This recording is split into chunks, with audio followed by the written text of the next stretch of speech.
দেশের সকল সরকারি বেসরকারি কর্মকর্তা কর্মচারী এবং জনসাধারণের প্রতি কৃচ্ছ্রতা সাধনের আহ্বান জানানোর আগে আমি সরকারের মন্ত্রী এবং বিএনপি সংসদ সদস্যদেরকে দিয়েই একটি দৃষ্টান্ত স্থাপন করতে চেয়েছি।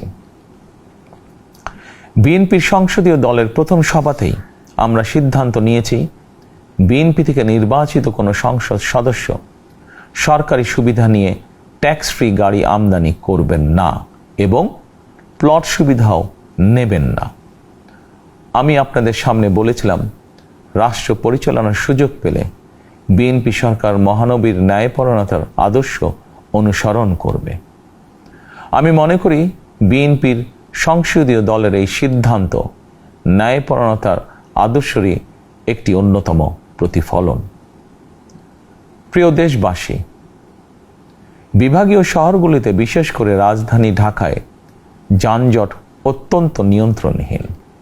হাটে মাঠে ঘাটে, অফিস আদালতে জনগণের ভোগান্তির শেষ নেই। জনজীবনের নানা ক্ষেত্রে জনদুর্ভোগ লাঘব করা না গেলে জনমনে স্বস্তিও ফিরবে না। রাজধানীতে জনসংখ্যার চাপ কমাতে বিকল্প ব্যবস্থা গ্রহণ করা জরুরি হয়ে পড়েছে। মানুষ তার নিজ জেলায় কিংবা নিজের বাসা বাড়িতে থেকেও যাতে সহজভাবে সঠিক সময়ে অফিস আদালত ব্যবসা বাণিজ্য করতে পারেন, সেই লক্ষ্যকে সামনে রেখেই সারা দেশে রেল যোগাযোগ ব্যবস্থা ঢেলে সাজানোর উদ্যোগ নেওয়া হচ্ছে। এই পরিকল্পনার অংশ হিসাবে প্রথমেই রেল, নৌ, সড়ক এবং সেতু মন্ত্রণালয়ের কার্যক্রম পুনর্বিন্যাস ও সমন্বয় করা হচ্ছে।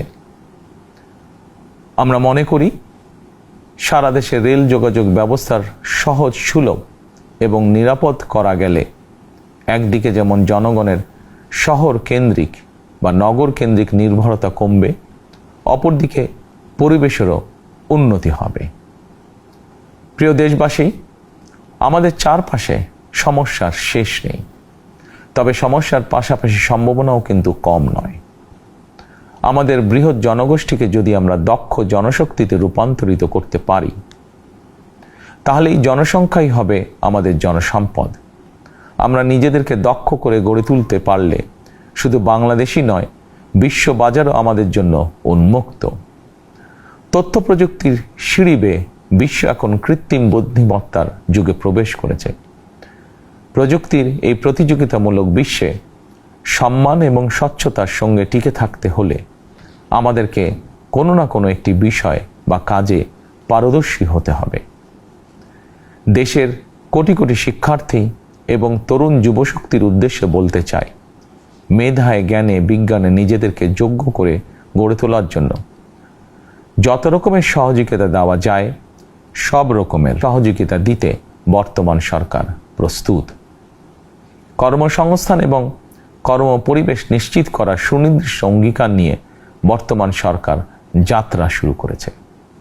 প্রিয় দেশবাসী, দীর্ঘ 18 বছর পর দেশে ফিরে গত বছর 25শে ডিসেম্বর আমি বলেছিলাম দেশ এবং জনগণের জন্য আই হ্যাভ এ প্ল্যান। 12ই ফেব্রুয়ারি জাতীয় নির্বাচনের আগে দেশের বিভিন্ন স্থানে ঘুরে আমার প্ল্যান পরিকল্পনার অনেক কিছু আমি আপনাদের সামনে তুলে ধরেছিলাম। আপনারা স্বাধীনতার ঘোষকের প্রতিষ্ঠিত দল বিএনপিকে ভোট দিয়ে রাষ্ট্র পরিচালনার দায়িত্ব দিয়েছেন। সকল পরিকল্পনা বাস্তবায়নের সুযোগ দিয়েছেন। এখন এই সুযোগকে কাজে লাগিয়ে সকল অঙ্গীকার পূরণ করার দায়িত্ব বিএনপি সরকারের। আমরা আমাদের পরিকল্পনা এবং প্রতিশ্রুতি বাস্তবায়নের কাজ শুরু করে দিয়েছি ইনশাআল্লাহ। অঙ্গীকার পূরণের এই যাত্রা পথে আমরা ভবিষ্যতের দিনগুলোতেও আপনাদের অব্যাহত সমর্থন প্রত্যাশা করি। প্রিয় দেশবাসী, সরকার প্রধান হিসাবে আমি দেশবাসীর উদ্দেশ্যে একটি বিষয়ে প্রতি দৃষ্টি আকর্ষণ করে বলতে চাই।